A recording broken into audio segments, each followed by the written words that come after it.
La Chambre de première instance 7 de la CPI a rendu, le 18 juillet 2022, une décision dans l'affaire Gbagbo. Les juges ont encore proposé 2 nouvelles dates afin de vider totalement ce contentieux. Pour mieux comprendre ce qui se passe, l'infodrome. S'il avait déjà annoncé, le dernier déplacement de l'ancien président Laurent Gbagbo en Europe, s'inscrivait dans le cadre d'aller répondre à une convocation du greffe de la CPI avec qui lui et ses avocats ont eu des séances de travail.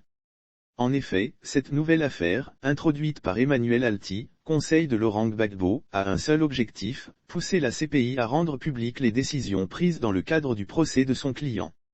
Maître Emmanuel Alty veut amener tout le monde à consulter ces décisions et comprendre que Gbagbo n'est pas un criminel. Ainsi, l'avocat français veut amener tout le monde à consulter ces décisions et comprendre que le fondateur du Parti des peuples africains Côte d'Ivoire, PPAC, est loin d'être ce criminel dépeint par la presse internationale et surtout française, ayant fomenté un plan commun pour exterminer les partisans civils d'Alassane Ouattara, son principal opposant lors de la crise post-électorale 2010 à 2022 et s'accrocher au pouvoir.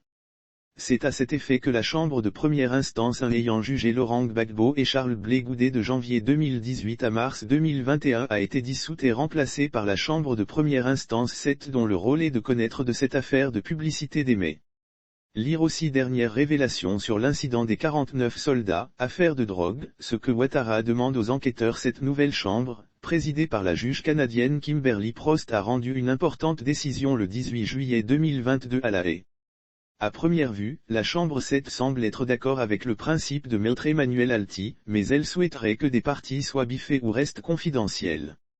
Suite à son examen de la liste mise à jour des décisions par courrier électronique, la Chambre autorise les suppressions proposées suivantes pour la version publique de la liste des courriels, lit-on dans la décision parue le 18 juillet 2022.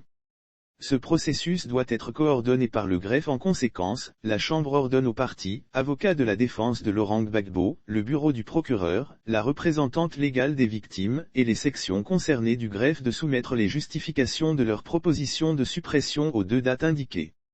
Ce processus doit être coordonné par le greffe. À cet égard, les parties, les participants et les parties concernées sections du greffe doivent soumettre leur justification à la section de coordination de le greffe au plus tard le 18 août 2022. Par la suite, le greffe déposera une version consolidée des justifications auprès de la Chambre au plus tard le 24 août 2022, a écrit la juge canadienne Kimberly Prost.